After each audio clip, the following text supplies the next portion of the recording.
성경 말씀 스가랴 2장 1절에서 5절입니다.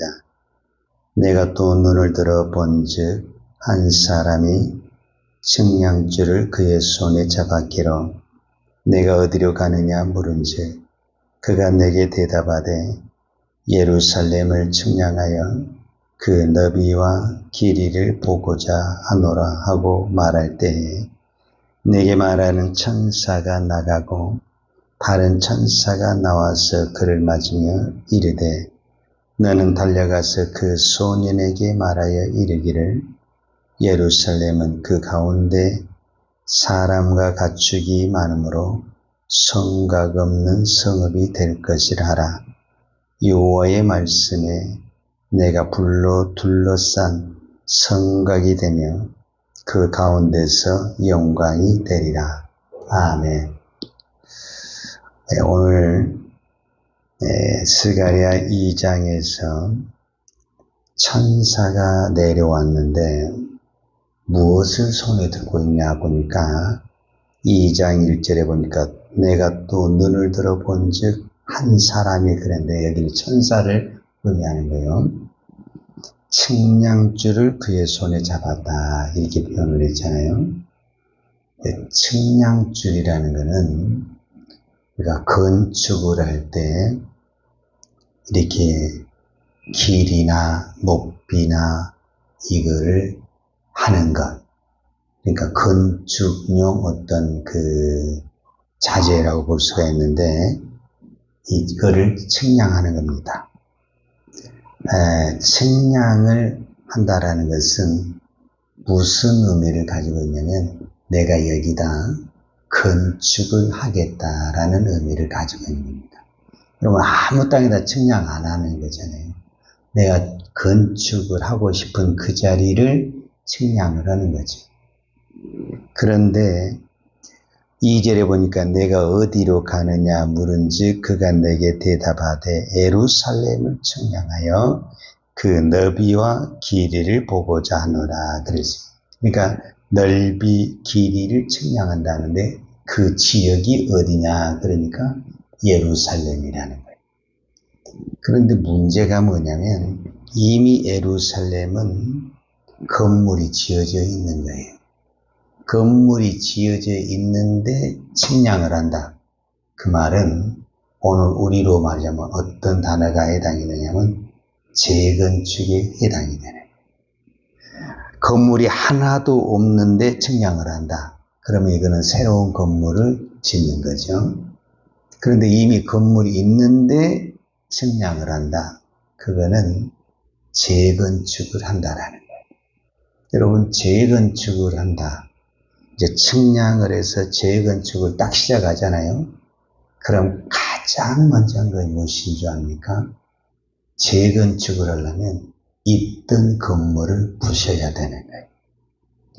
있던 건물을 부수지 않고는 재건축을 할 수가 없는 거예요. 그러니까 하나님이 예루살렘을 측량하고 재건축을 한다는 것은 뭐냐면 일단 그거를 완전히 정리한 다음에 그 다음에 새로운 건물을 짓겠다라는 거예요.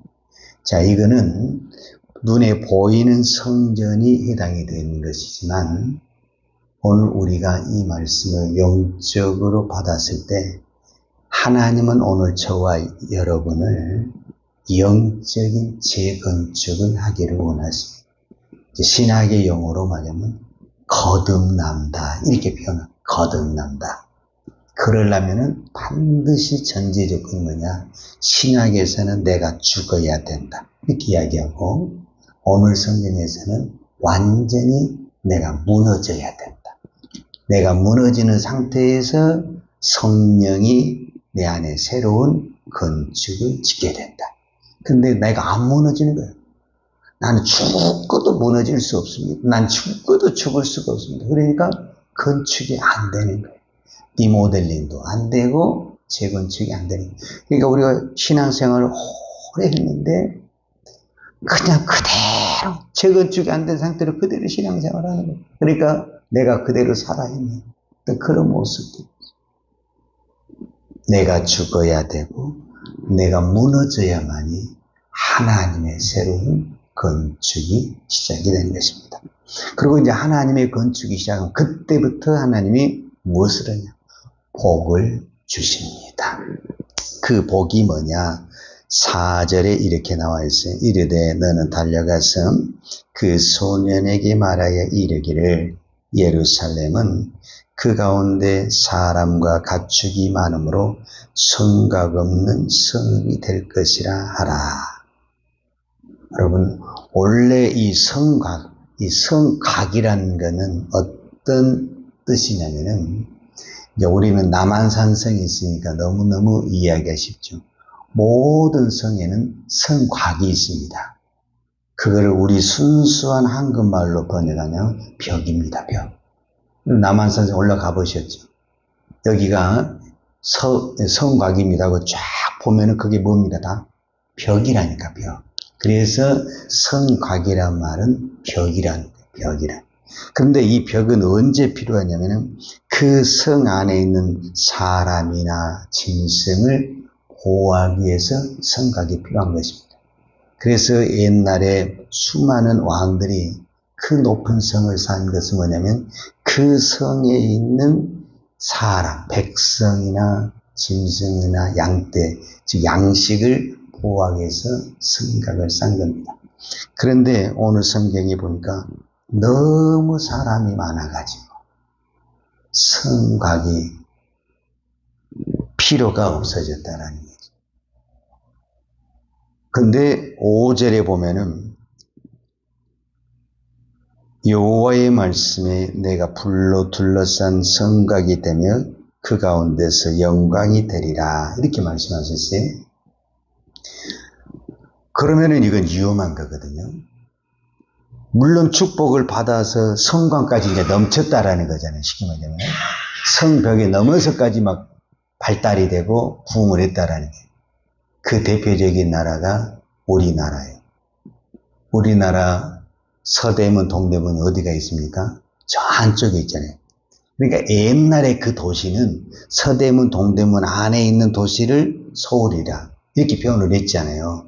그런데 너무 발달이 돼버리니까 이제는 그쪽보다는 밖이 더 발달해버려요. 강남이나 이쪽이 훨씬 더 발달해버리는 그런 현상이 나타나요. 그러니까 이건 엄청난 우리로 말하면 부흥이고 성장이고 발달이라고 볼 수가 있죠.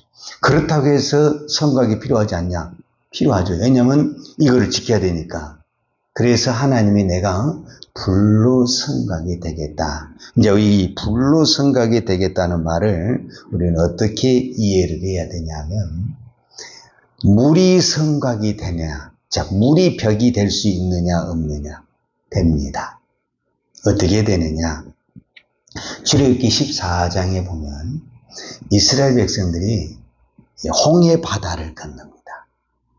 자, 홍해 바다가 쫙 갈라졌어요. 하나님의 기적적으로 갈라졌어요. 이게 왜 중요하냐면 홍해 바다가 완전히 말라버려가지고 물이 하나도 없는 상태에서 걷는 것이 아니라 홍해 바다가 갈라졌어요. 그러면 양쪽에는 지금 뭐가 있는 거예요? 중앙에는 길이 있지만 양쪽에는 여전히 물이 있는 거예요. 근데 이 물이 성경에 정확하게 뭐라고 했냐면은 좌우의 벽이 되었다 이렇게 말을 해요. 여러분 물이 벽이 되는 것은 하나님 아니고는 이 땅에 어떤 건축법으로도 쓸 수가 없습니다. 여러분 어떤 건물을 보십시오. 물이 벽이 된 것이 있는가? 유리는 된 것이 있어요. 근데 유리도 속 안에 다 철근이나 콘크리트하고 겉만 유리해지 처음부터 유리로 된 벽은 있을 수가 없습니다. 그런데 하나님이 물로 벽을 만들어서 이스라엘 백성들이 다 지나갈 때까지 그 벽이 무너지지 않습니다. 그런데 이건 하나님의 기적으로 일어났잖아요. 하나님을 믿는 이스라엘 백성들이 믿음으로 홍해 바다를 갈 때 홍해 바다는 갈라졌고 하나님은 기적적으로 길을 내주고 물이 벽이 됐어요. 그런데 이 애굽의 바로와 군사들은 그 믿음으로 가는 사람을 때려잡으려고 쫓아가다가 그만 이제 물이 벽이 안 돼버리는 거예요. 이제 물벽이 그냥 다시 물이 다 돼버리는 거죠. 그래서 그 물 속에서 다 죽게 되는 거예요. 그러니까 우리는 여기서 무엇을 하나 배울 수 있냐면, 하나님이 낸 믿음의 길은요, 믿음 있는 사람만 갈 수가 있습니다. 하나님이 기적적으로 낸 그 길은 믿음의 사람이 갈 수가 있지, 믿음이 없는 사람이 가면은 재앙이 되는 것입니다. 그러는 것처럼 하나님은 이 백성에게 뭐라고 표현하냐면, 내가 이제는 불로 벽을 만들어 주겠다, 이렇게 말씀하시는 겁니다. 하나님이 하시면 됩니다.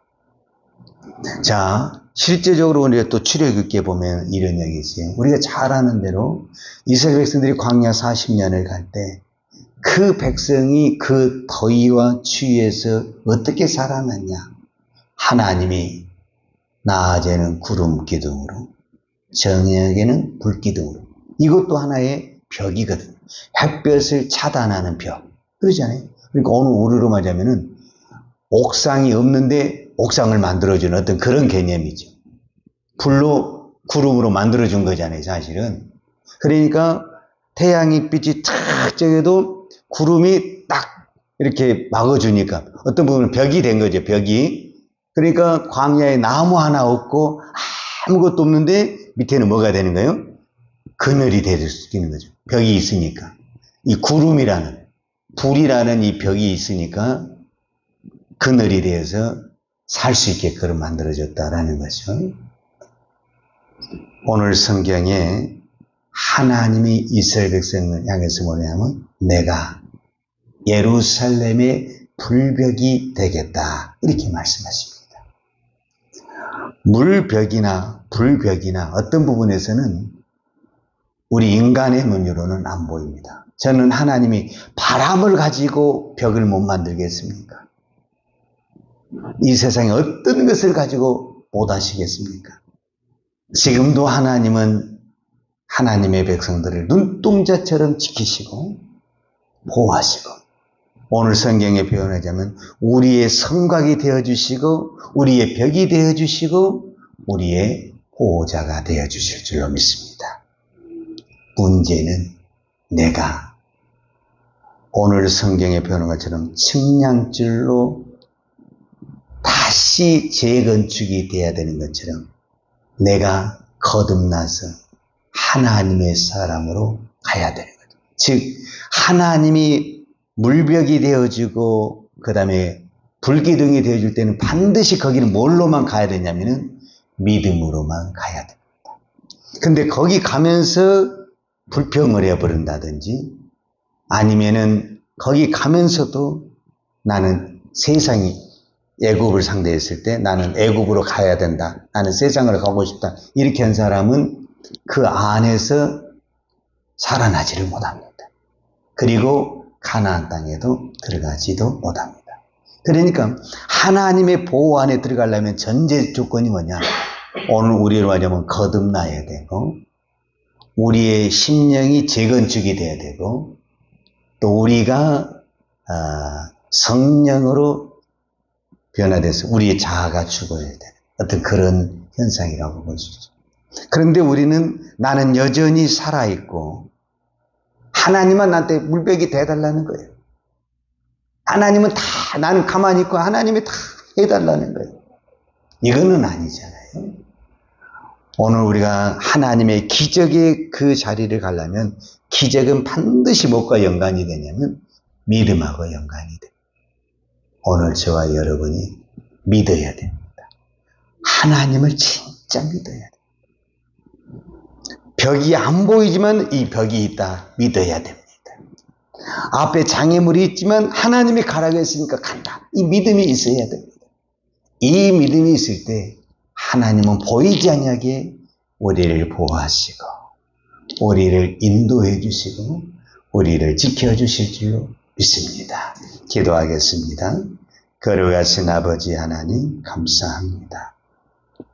오늘도 이 스가랴 2장을 통해서 예루살렘에 내가 불벽이 되겠다 라고 말씀하신 주님, 오늘 이 새벽에 기도하는 이 모든 백성들에게 불벽이 되어주시고 물벽이 되어주실 줄로 믿습니다.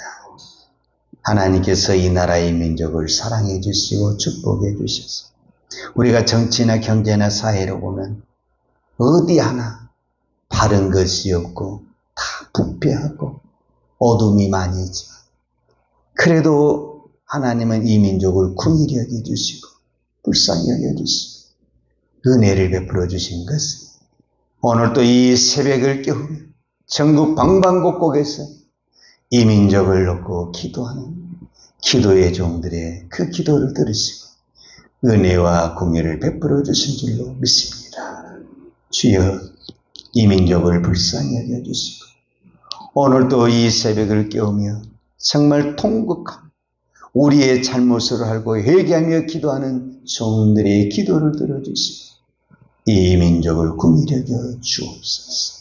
이 한국교회를 붙들어 주셔서 주님 오실 마지막까지 끝까지 정말 하나님의 사명을 감당하고 온 열방의 복음의 선교적 사명을 감당할 수 있는 한국교회가 될 수 있도록 축복하여 주옵소서. 특별히 이 새벽에 기도하는 종들에게 기도의 능력을 주시고 아버지 지치지 않게 하시고 기도하다가 넘어지지 않게 하시고 기도로 승리하는 기도의 종들 다 되게 하여 주옵소서. 예수님의 이름으로 기도하였습니다. 아멘. 여호와는 내게 복을 주시고 너를 지키시기를 원하며 여호와는 얼굴로 내게 비추사 은혜 베푸시기를 원하며 여호와는 얼굴을 내 길을 향하여 드사 평강 주시기를 원하노라. 이제는 우리를 위하여 십자가에 돌아가신 우리 주 예수 그리스도의 은혜와 독생자를 보내주신 아버지 하나님의 그 크신 사랑과 성령님의 풍성한 은혜가 오늘도 오직 하나님만 믿고 믿음으로 살기를 원하는 사랑하는 주의 종들 머리머리 예와 이 나라의 민족과 한국교회 위에 온 열방의 이 생명의 복음을 증거하는 선교사님들 위에와 사랑하는 주의 자녀들 머리 위에 이제부터 영원토록 함께 있을지어다. 아멘.